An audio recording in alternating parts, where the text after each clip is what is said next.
ఇలా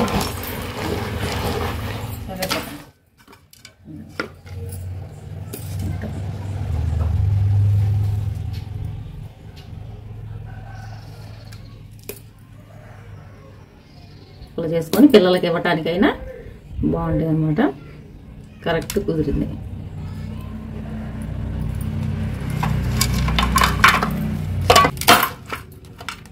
ఇట్లా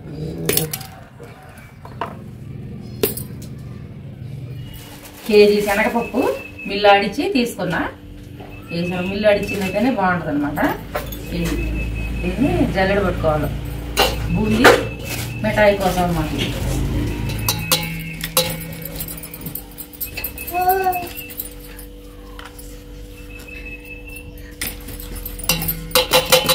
ఏంటంటే ఉండలు లేకుండా మంచిగా ఉంటుందని జల్లెడ పెట్టడం అనమాట. ఇది శనగపప్పుకొని పట్టించింది. ఇది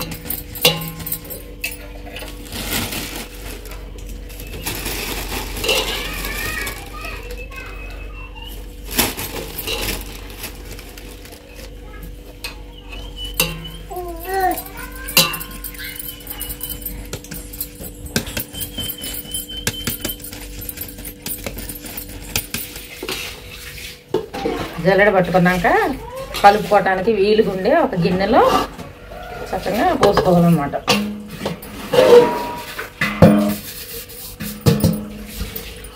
తర్వాత ఇది వరిపిండి ఒక గిద్దెడు సుమారు తీసుకుంటే వాడు మరి ఎక్కువైనా బాగుందన్నమాట.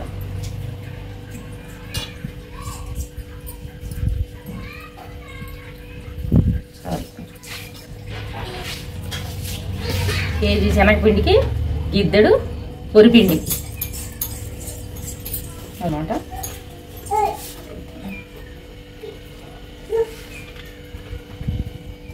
నీళ్ళు పోసుకొని ఒక్కసారి పోయకుండా కొద్దిగా పోసుకుంటా మంచిగా సరిపడగా కలుపుకోవాలన్నమాట.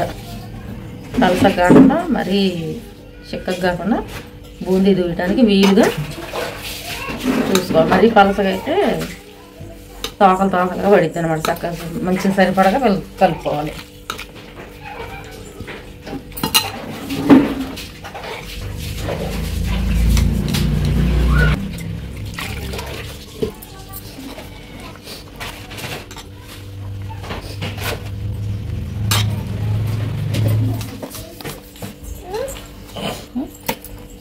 ఇట్లా కలుపుకుంటే బూందీ మంచిగా పడిద్ది. అదే పలసగా కలుపుకుంటే తోకలుగా పడిద్ది అనమాట. అట్లా పడకుండా ఇట్లా ఈ క్వాంటిటీలోనే కలుపుకోవాలి. ఇట్లా ఉండలు లేకుండా చక్కగా ఎక్కడైనా ఉండలు లేకుండా ఇట్లా కలుపుకోవాలి. పిండి కలపడం అయిపోయింది. ఇది పక్కన పెట్టుకున్నాం.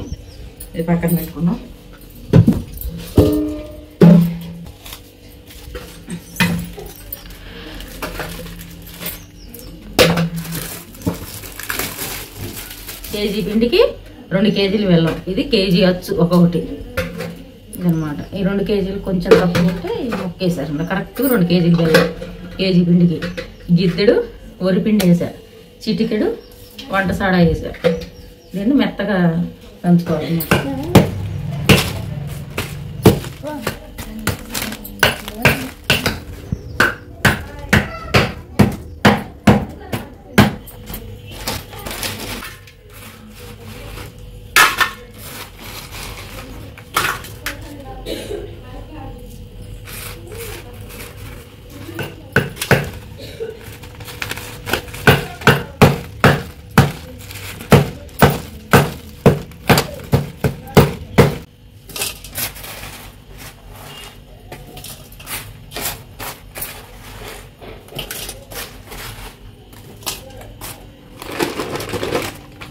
బెల్లం ఇట్లా మెత్తగా కొట్టుకొని దీంట్లో ఒక 2 గిద్దెల నీళ్ళు పోసి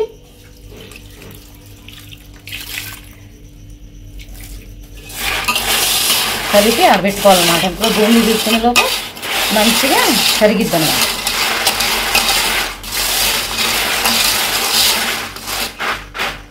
బూందీ తీసుకొని అంతా ఈలోపు చక్కగా కరిగిద్ది అన్నమాట.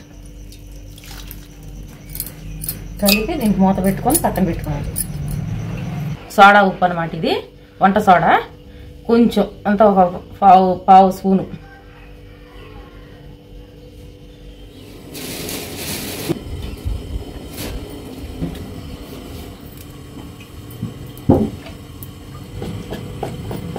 వచ్చిందో లేదో ఆయిల్ చూసుకుందాం.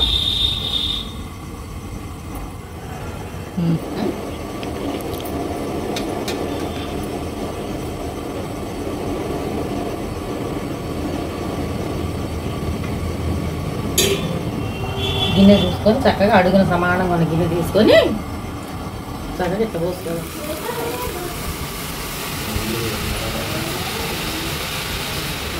కొద్దిగా పైన గట్టిగా కాకుండా ఎట్లంటే చుక్కలు చుక్కలుగా రౌండ్గా పడతాయి.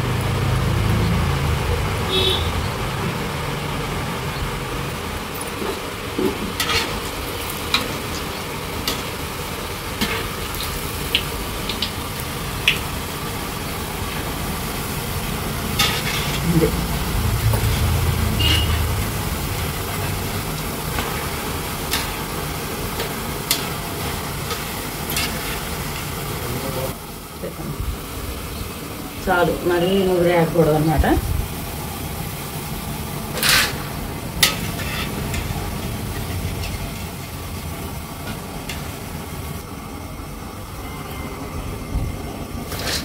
పోసుకున్నప్పుడల్లా దీన్ని శుభ్రంగా తుడుచుకోవాలన్నమాట. అయితే ఆ రంధ్రాలు ఊడిపోయి మంచిగా దిగదనమాట. శుభ్రంగా గంట అంతా శుభ్రంగా పోసుకున్నప్పుడల్లా తుడుచుకోవాలన్నమాట. ఇట్ట వెనక ముందు శుభ్రంగా పిండి లేకుండా తుడుచుకోవాలి. లేకపోతే ఈ రంధ్రాల్లో పిండి ఆగిపోయి మంచిగా దిగదనమాట. ఎప్పటికప్పుడు ఇట్లా నీట్గా తుడుచుకోవాలి. తుడుచుకొని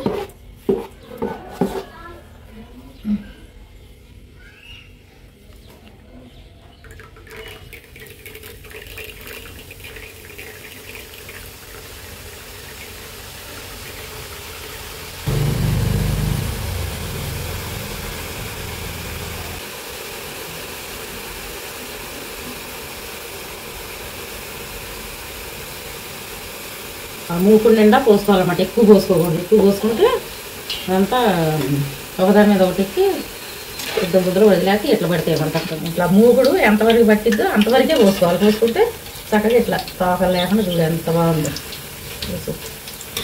చూసారా, తోకలు లేకుండా ఎంత రౌండ్ ఎంత బాగుందో చూడు. ఇట్లా మంట కూడా మరీ ఎక్కువ పెట్టుకోవద్దు. ఎక్కువ పెట్టుకుంటే ఏంటంటే పడ్డట్టుగా నల్లగా అయిపోద్ది అనమాట. ఎక్కువ వేగిపోద్ది. ఇట్లా పెట్టుకోవద్దు. మంచి కొత్త ఒక సరిపడ పెట్టుకొని వేయించుకోవాలి.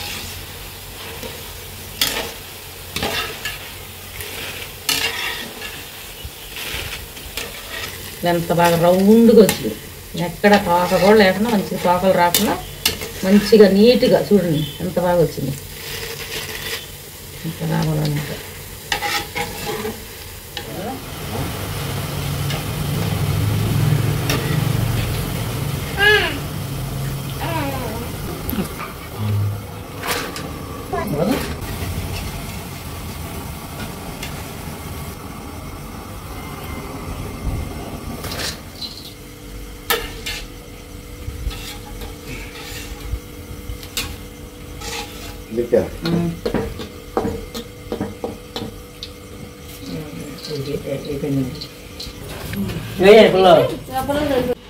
నా బెల్లం చెత్త కొట్టుకొని కొన్ని నీళ్ళు పోసుకొని నానబెట్టుకున్నాము. పాకానికి పొయ్యి పెట్టుకుందాం. ఇప్పుడు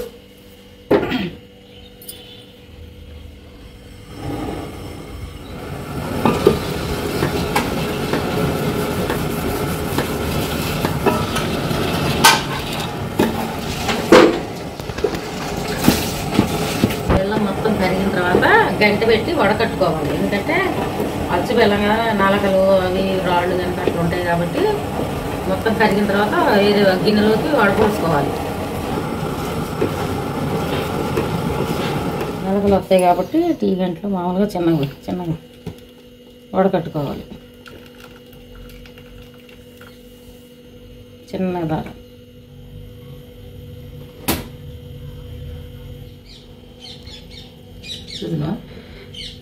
దోసకి ఎంత ఉందో నాలకలు. అందుకే ఇట్లా శుభ్రంగా పాకం కరిగాక వడగట్టుకోవాలన్నమాట. మళ్ళీ గిన్నె శుభ్రంగా గడుక్కొని పెట్టుకోవాలన్నమాట. పాకం ఇప్పుడు పెట్టుకోవాలన్నమాట.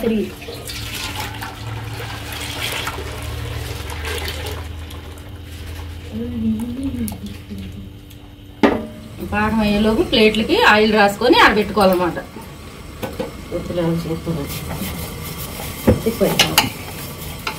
ఆయిల్ మొత్తం రాసుకొని పెట్టుకోవాలన్నమాట. ఉండాలి పక్క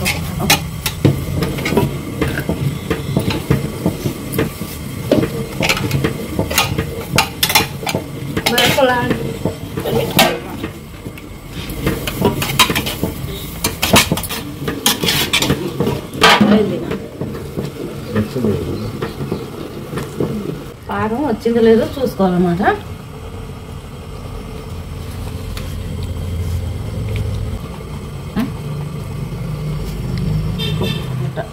చేతికి అట్ట ఉండలాగా రావాలి.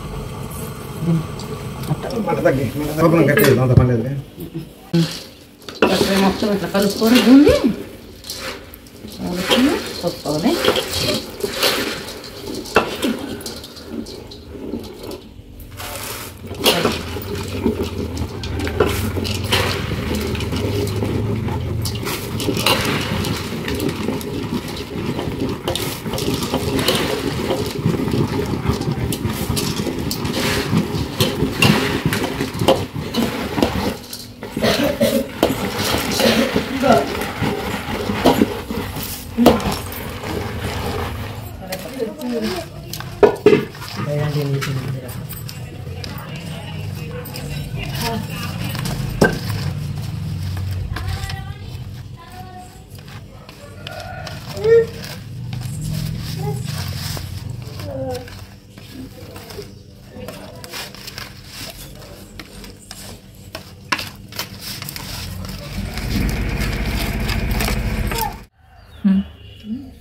బూందీ మిఠాయి ఆయిల్ రాసుకొని ప్లేట్కి పోసుకున్నాం కదా. ఇప్పుడు పూర్తిగా చల్లారిపోయింది. దీన్ని ఇట్లా తీసి దీన్ని ముక్కలు ముక్కలుగా ఇరుచుకొని ఎందులోనైనా స్టోర్ చేసుకొని మూతన దాంట్లో పెట్టుకోవాలన్నమాట.